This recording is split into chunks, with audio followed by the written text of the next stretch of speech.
You're the third guy I send after him. What's the name of the target? Yank these!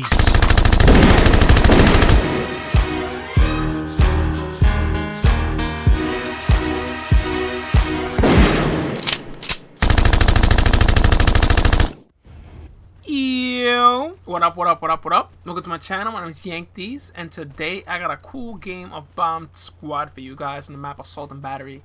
And today's gameplay, I'm going to talk about a few things. Number one, first and foremost, the new patch. I know you guys are probably expecting this commentary when the patch dropped, but I knew YouTube was going to be flooded with, comments and, videos about the patch, and people are going to talk about in the forums about the patch. And what I've seen so far is negative, bad talk about the patch. And it's like, you wanted the patch, you wanted the party system, and now that you got it, you still have things to complain about. It's like, I mean, what else are you guys gonna complain about? Seriously, like, let's be for real here. We got the patch, I'm not gonna sit here and say finally we got the patch. Oh, why did they, why, or the reasoning is not for me to ask. One, because I will not get a response, and two, they had their mindset on not having a party system. And we dealt with it. I dealt with it, and I was happy with it. It's whatever, you know what I'm saying? Eventually, we're going to get one, and now we have it, you know what I'm saying? And honestly, I'll tell you the truth. For a person like me that usually likes to play alone, it is a negative. Number one, why? Well, why is the party system a negative? The party system is a negative because if you like to play by yourself, like I like to do, now when you jump into a regular suppression lobby, or you jump into a classic, whatever, you're gonna be running into teams, and sometimes you're gonna be running into good teams. And a lot of people be like, oh, but it doesn't matter if you're good, it shouldn't matter if you run into a team. It does not matter, but when you play by yourself, you have to rely on your randoms or teammates in the public lobby to basically not have your back, but defend themselves against a full team. So when you playing, especially this game, when you play teams that are real organized, do call outs, etc., and you play against random, you're on a huge disadvantage. Number one, usually a lot of people in public lobbies don't have microphones. You never know, they probably can't afford it, or they usually don't feel comfortable with microphones, etc. So now you have to deal with that against a team. So it becomes more harder, because before the patch, you would play publicly, and it's like, call outs were there, but 9 times out of 10 or 8 times out of 10, randoms usually don't communicate with each other. So you didn't really have to worry about too much if you're in the spawn or you're flanking one side to be called out. Now with the party system, you have to be more conscious of what you're doing. You have to play smarter. You have to play more carefully, because if you make one mistake or you kill 2 people on one side of the map, prepare to be called out. So it's gonna become a little more difficult playing public lobbies now, especially if you're playing classic mode. It's gonna be really more hard. The other day, actually, I jumped in with a few subscribers against a clan in, what was it? I think it might have been a classic uplink, but it was maybe 4 guys that were level 90s and above.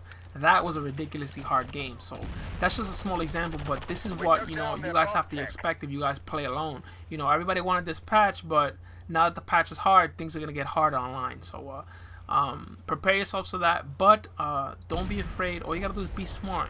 Like I said, think about what's going on, think about your surroundings, move around the map more smartly, slowly, slow down more. Running and gunning is perfectly fine, but you have to be more smart now when you run and gun, because you're gonna run into teams, and you're gonna get your booty called out.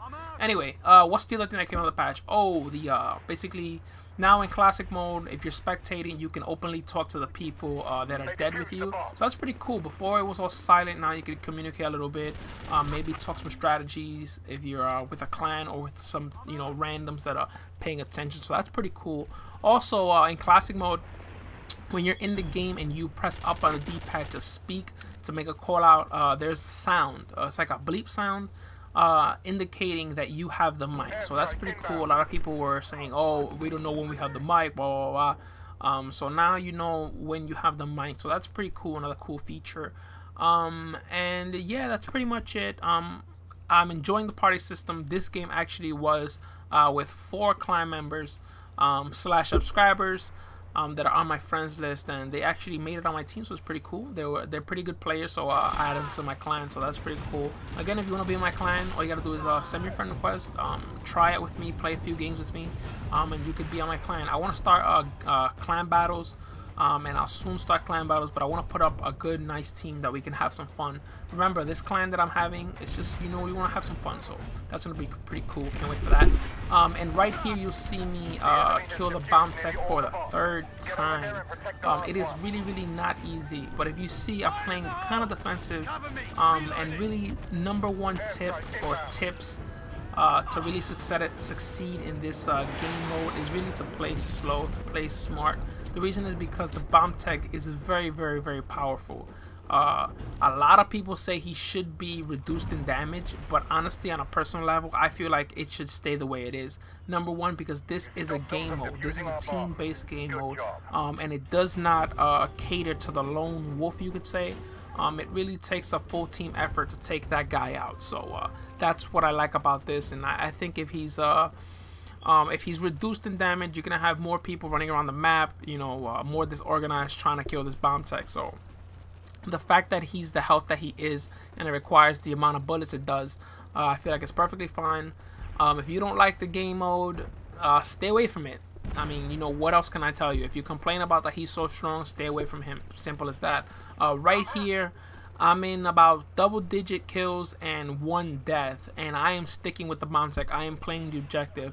Another person would have been like, oh, I got a good KD. I'm not gonna, you know, risk my life sticking with the bomb tech. In this game, the bomb tech is a major target. #1 is because he's the one that's gonna win the game for you. So you have to stick with him. Even if you have a good KD, you don't have a good KD, you have to stick with him. Right here in this situation, I'm actually communicating and I'm telling him to defuse. Now he's wasting a lot of time here. He's really, I don't know if he doesn't know where to defuse it or what he's doing, but he's wasting a lot of time, and it's gonna cost him. Now I don't want to blame him, but where I am right now, it's a bad positioning. #1 is because I'm not defending on top of me. So when he finally goes to defuse, someone picks him up from up top. So if I would have got upstairs, I would have probably been able to defend him better. So I'm not going to only blame him, I'm going to blame myself. That's what you guys should do. You know what I'm saying? When you're in the game, analyze what it is you're doing, your positioning.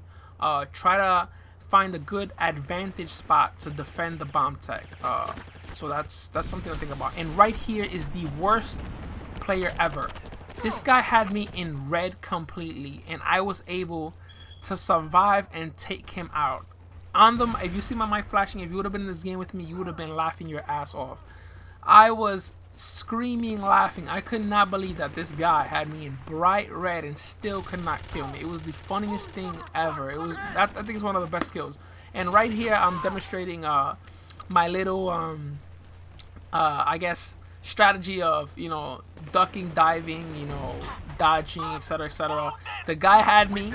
I ran out of bullets. I ducked down, reloaded, got up, and took him out. That's a great example right there of, you know, that method of, you know, dodging and using your surroundings and being conscious of the surroundings for cover. Make sure to always take cover. And what I said earlier, remember that I was on the bottom and I couldn't defend them. Well, up here, I got up on top and I'm defending the top to make sure he doesn't get overwhelmed again. And he actually calls it out that he's being shot at. I turn around and pick off the guy. So it helps to stick with the bomb tech, #1, because you need to keep him alive. But also, if you're a KD whore, if you're a person that likes to gather a lot of kills, it is the perfect way to get kills. Why, you say? Is because once he touches that bomb, the enemies are gonna flood out and try to take him out. So if you position yourself at an advantage point to basically watch him, you could say, you're gonna get a lot of kills. Right here, I position myself, he starts to defuse, and the enemies start flooding. Look, 1, 2, and I'm slowly but surely picking them out. This is another thing to take advantage of. It not only does it help your team, but it helps you on a personal level because you also get kills. So keep that in mind. Right here, I ended up getting the MVP for my team. I ended up killing the bomb tech 3 times, and my final score was 20-1. Big score, but I helped my team. And well, I hope you guys enjoyed this commentary. Please rate, comment, subscribe if you haven't done so. My name is Yank D's, and until next time, I'm out. Peace.